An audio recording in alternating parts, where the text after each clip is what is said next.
I had spent a few days in Georgia visiting an old college roommate. The drive home was going to be long, pretty much an all-day trip. Around noon, I posted a quick update on Instagram about heading back, and out of the blue, an old friend, Ben, replied. We had been good friends back in high school, but drifted apart after graduation. We still followed each other on social media, occasionally liking posts, but we hadn't had a real conversation in years. Ben said he had moved to a small town called Hollow Creek, which happened to be along my route home.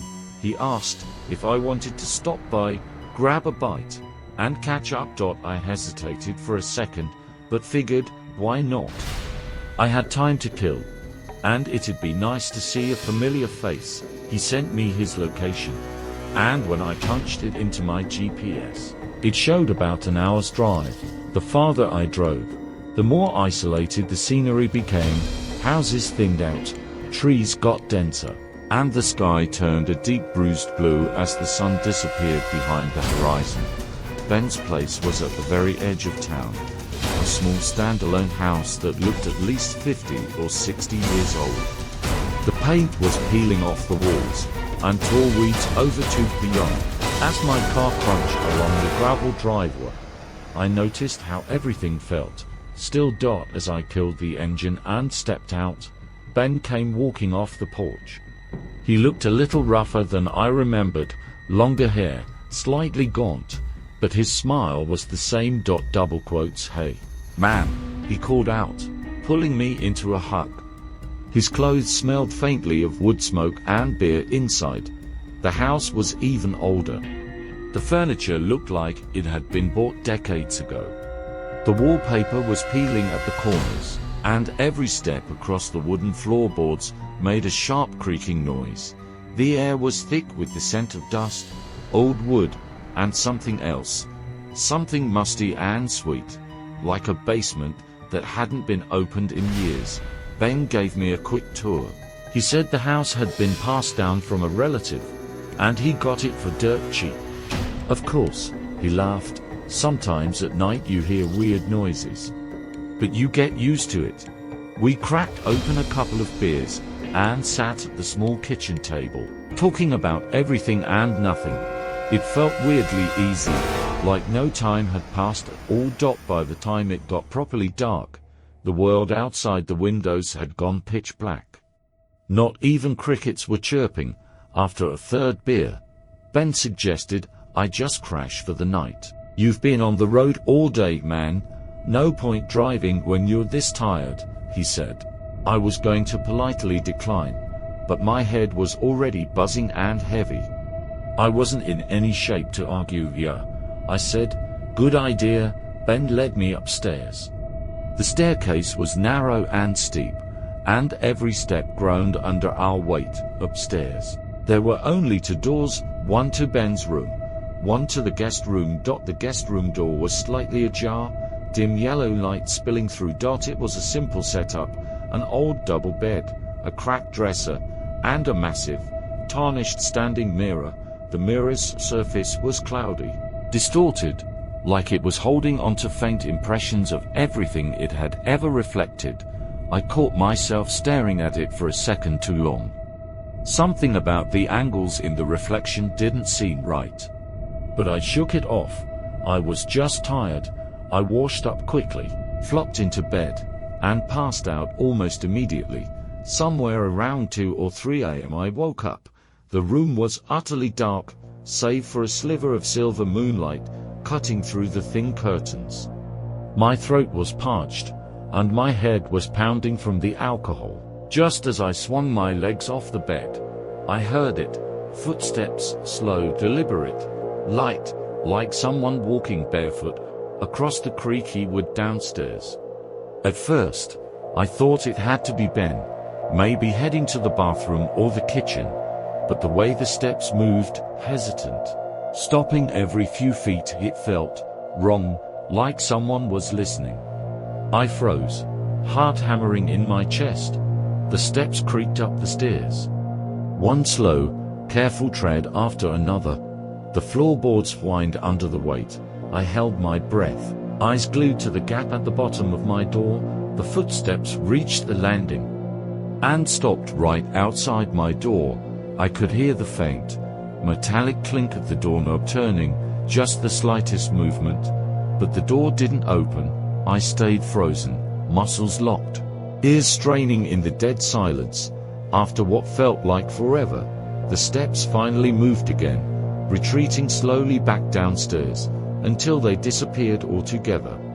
I stayed awake for a long time, staring at the ceiling. Eventually, I forced myself out of bed, crept to the door, and pressed my ear against it. Nothing, not a sound. I cautiously eased the door open and peeked down the staircase. Total darkness, no sign of movement. I turned back toward the bed, and my eyes caught on the mirror. In the reflection, standing next to the bed, was a figure. Tall, impossibly thin, its head slightly tilted down, as if watching me. I jerked around to look directly at the spot. Nothing. The space next to the bed was empty. Slowly, terrified, I turned back toward the mirror. The figure was still there, perfectly still, perfectly silent. I squeezed my eyes shut and told myself it was the alcohol, the exhaustion, the stress. Anything but what it looked like. When I woke again, early dawn light was leaking into the room. I wasted no time, threw my stuff into my bag, rushed downstairs. Ben was already in the kitchen, looking half asleep, sipping coffee. "Ben, you all right?" he asked, chuckling. "Rough night." I hesitated. I didn't tell him about the footsteps, or the mirror, just nodded stiffly and shoved a piece of toast into my mouth. As I was leaving, Ben clapped me on the shoulder and said, almost casually, "Don't think too much about it. This house, well, not everyone here moves on so easily." I laughed it off, but my hands were shaking when I gripped the steering wheel. As I pulled out of the driveway, I glanced in the rearview mirror. Ben was standing on the porch, waving goodbye, and next to him, for just a heartbeat, stood a tall, shadowy figure, barely distinguishable from the early morning mist. I blinked. Gone. The whole drive home, I never once looked back. This happened when I was 19 years old. My friends and I, let's call them Mike and Jenna, decided to go on a last-minute summer road trip before college started. We were driving through Pennsylvania, chasing trails and lakes, living out of Mike's beat-up Subaru. One evening, after hiking all day and too exhausted to drive further, we realized we hadn't booked a motel. Mike pulled up a camping app, looking for a cheap place nearby. There weren't many options, just one that was still open, an old quarry site that had been converted into a primitive campground. It wasn't on any major maps, no official website, just a GPS pin and a handful of blurry photos showing cracked rocks and some scattered picnic tables.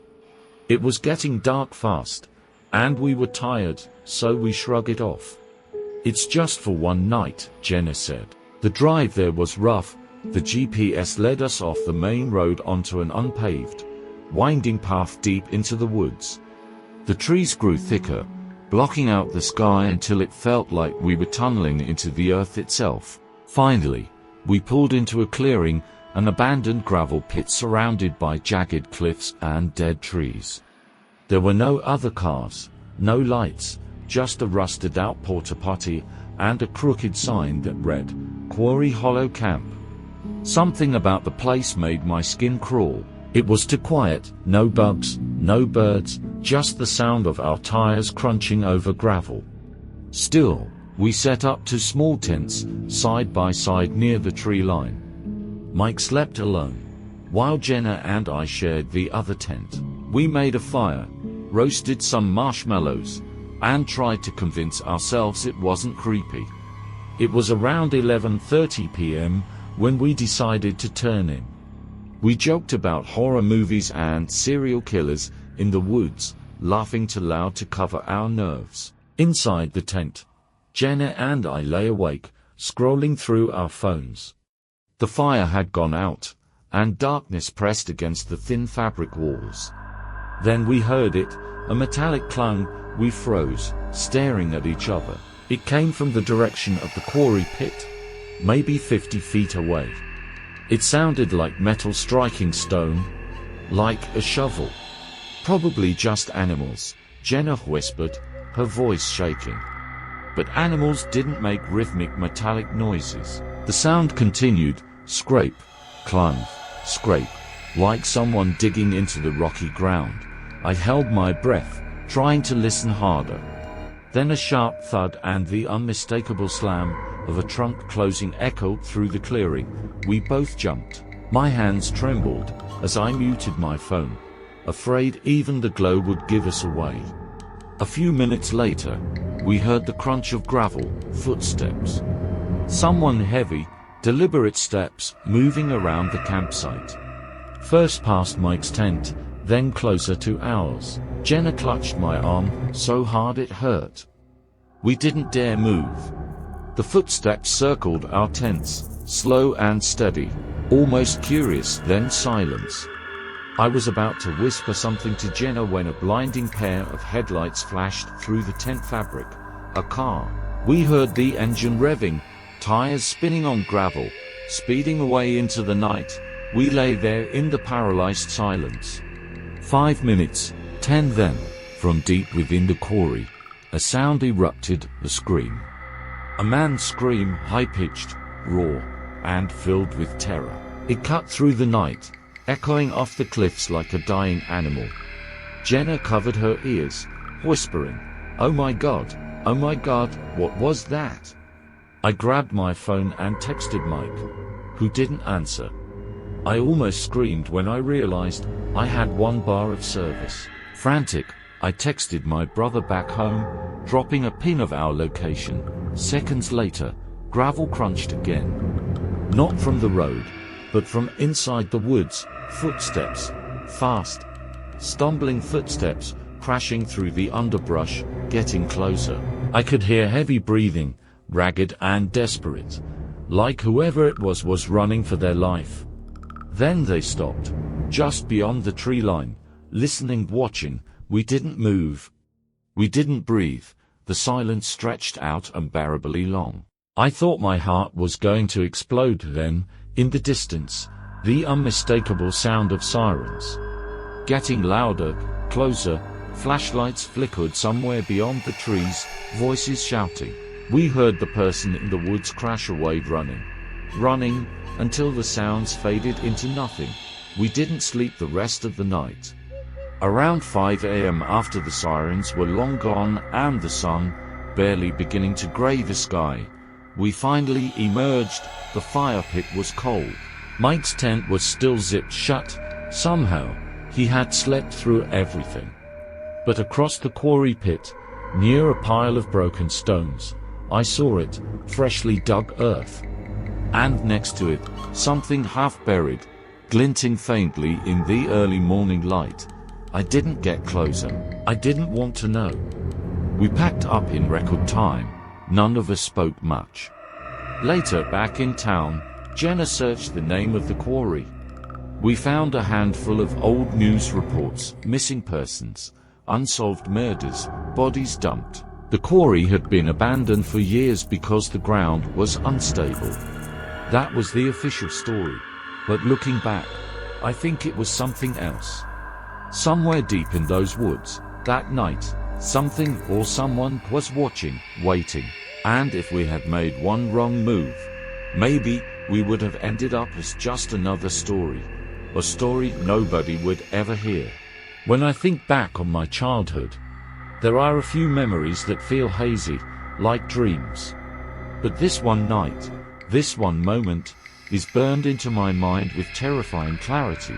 I must have been about 7 years old. My brother Josh was 9, 2 years older than me, and we shared a bedroom on the second floor of our house. Mom and Dad's bedroom was downstairs, separated by a long, creaky wooden staircase. We had a strict bedtime to 8:30 p.m., no exceptions. Dad didn't mess around when it came to rules. If we were caught sneaking around after lights out, The punishment was swift and sure. That night, I had fallen asleep quickly. The next thing I remember was Josh shaking me awake, his hand clamped tightly over my mouth. At first, I thought he was joking, trying to mess with me. But the look in his eyes stopped me cold. "Listen," he whispered. Confused and groggy, I strained my ears. At first, all I heard was the hum of the old house, the refrigerator downstairs, the faint ticking of the hallway clock. Then I heard it, Mom's voice, soft, almost singing, calling up from downstairs. "Boys, come here, boys." My heart lifted for a second. Maybe she had a surprise for us, late night cookies, or a story. I sat up, about to swing my legs out of bed, but Josh grabbed my arm hard. "That's not Mum," he said. I yanked my arm away. "Stop it," I hissed, feeling a surge of anger. "You're trying to scare me." Josh shook his head violently. "Go to the door, listen closer." Annoyed, I stomped across the room to our door, which was cracked just slightly open. Beyond it was the short hall to the bathroom and the staircase door. Our parents always kept the stairway door shut at night. I pressed my ear to it. The voice was clearer now.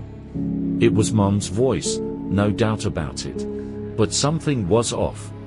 The way she was calling us sounded too slow, too sweet. Like she was dragging the words out. "Boys, come down here, hurry." I looked back at Josh, my stomach twisting. "It's Mum," I insisted. But my voice was shaking now. Josh was sitting bolt upright in bed, gripping the covers. "If it's Mum, why is she whispering like that?" I swallowed hard. I didn't have an answer. I tiptoed toward the stairway door and, against every instinct in my body, I quietly unlocked it and pulled it open just a crack. I wish I hadn't. There, standing at the bottom of the stairs, was a figure, a woman, silhouetted against the dark. But even in the dim light, even from up here, I knew it wasn't my mum. She was too tall, too still. The way she stood there, rigid, unnatural, made the hairs on the back of my neck stand up. And then she spoke. "Come on, sweetie. Come downstairs." Her voice was wrong. It was flat, empty, like she was just mimicking what a mother should sound like. I slammed the stairway door shut, locked it, and stumbled back into our room, barely able to breathe. Josh locked our bedroom door behind me. I collapsed onto the bed, tears leaking down my face.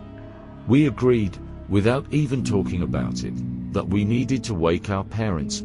Now, on 3, Josh said. We pounded on the floor with our fists and screamed at the top of our lungs. It didn't take long. We heard heavy footsteps thundering up the stairs.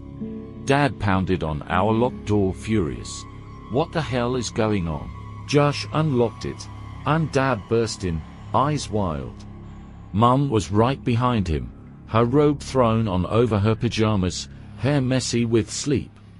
At first, Dad looked like he was ready to tear into us. But when he saw me sobbing and Josh pale as a ghost, his face changed. We told them everything, the voice, the woman, the whispering. Mum knelt in front of us, grabbing our hands tightly. "Sweethearts," she said, "I was never at the stairs. I never called you." Dad didn't say a word. He just stormed downstairs, barefoot, not even grabbing a flashlight. Mum tucked us back into bed and locked both doors, something she had never done before. Josh and I pressed our faces against the window, peeking through the curtains when we heard sirens. A police cruiser pulled into our driveway, lights flashing blue and red across the front yard. We wanted to run downstairs to hear what was happening, but Mum made us stay put. I remember asking, begging, for an explanation. Mum and Dad just smiled tightly and said it was probably a random prowler. But I could tell from the way they avoided looking at each other that they didn't believe that.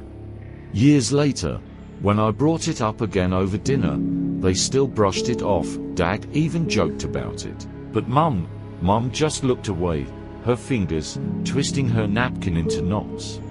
And there's one thing I still can't explain. That night, when I stood at the stairway door, just before I slammed it shut, the woman had said something else, a whisper, almost too soft to hear. But I heard it. She said my name.